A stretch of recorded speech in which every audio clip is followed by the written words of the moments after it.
আমাদের এখানে বলা হয়েছে যে y equal to x square একটা ফাংশন আছে যেখানে dy এবং ডেল্টা y চিহ্নিত করতে হবে।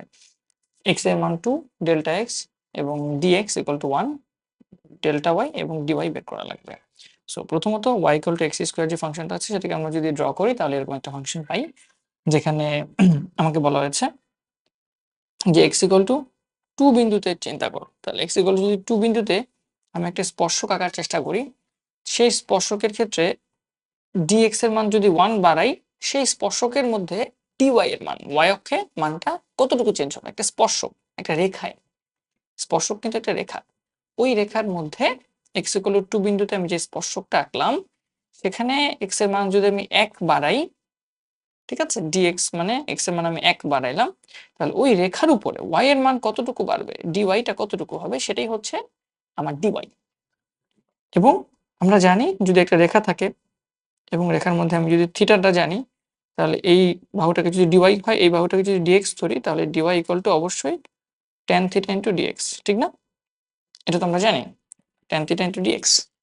এবং tan থিটা যেহেতু আমরা একটা বক্ররেখা থেকে একটা স্পর্শক বের করতেছি, তাহলে সেই বক্ররেখা থেকে স্পর্শক বের করার নিয়ম কি?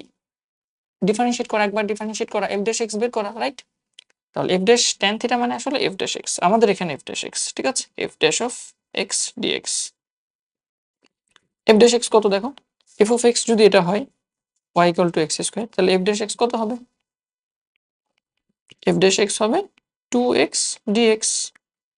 তাহলে মানটা বসাও, 2x dx, x এর মান তো 2 আর dx এর মান হচ্ছে 1, তাহলে 2 ইনটু x এর মান হচ্ছে 2 ইনটু dx এর মান হচ্ছে 1, তাহলে 4।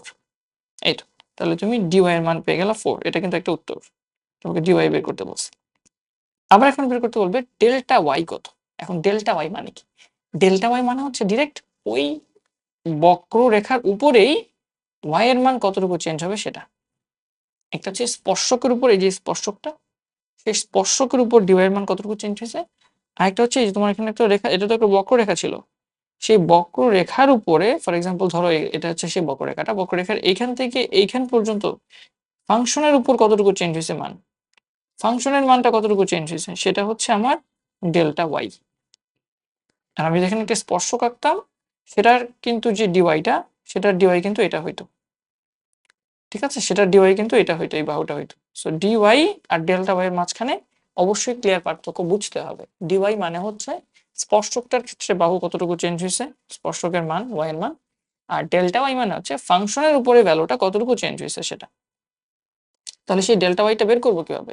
আমি যে এখানে একটা মান আছে আমার ফাংশনে এফ অফ এক্স, আর এখানে একটা ফাংশনের মান আছে, সাপোজ এটা হচ্ছে F of X plus delta X. তাহলে F of X plus delta X থেকে আমি যদি এফ অফ এক্স কে বিয়োগ করে দিই, তাহলে তো আমি যে মানটা পেয়ে যাচ্ছি, ফাংশনের ওয়াই এর মান কতটুকু চেঞ্জ হয়েছে। তাহলে সুতরাং আমি ডেল্টা ওয়াই ইকুয়াল টু বলতে পারবো F of X plus delta X minus F of X. তাহলে F of X plus delta X এর মান কত, এফ অফ এক্স এর মান, এক্স এর মান দেয়া 2 আর ডেল্টা এক্স এর মান দেয়া 1 মাইনাস এফ অফ এক্স এর মান দেয়া 2। তাহলে F of 3 minus F of 2, F of 3 কত হবে, এফ অফ 3 হবে 3 3 3 9, এফ অফ 2 হবে 4, সো 9 মাইনাস 4 দ্যাট ইজ 5। এটা হচ্ছে আমার আরেকটা উত্তর। দুটিকে বোঝা গেছে? এবং আমরা স্কেচ অঙ্কন করেছি, y ইকুয়াল টু এক্স স্কোয়ারের স্কেচ তো এরকম করে আঁকা যায় না, y এর মান, x এর মান 0 হলে y এর মান 0, x এর মান 1 হলে y এর মান 1, x এর মান 2 হলে y এর মান 4, x এর মান -1 হলে y এর মান 1, x এর মান -2 হলে y এর মান 4। এরকম করে যে বিন্দুগুলো পাচ্ছি, সেই বিন্দুগুলোকে যদি আমি কানেক্ট করে দেই, তাহলে তো গ্রাফ হয়ে গেল, স্কেচ।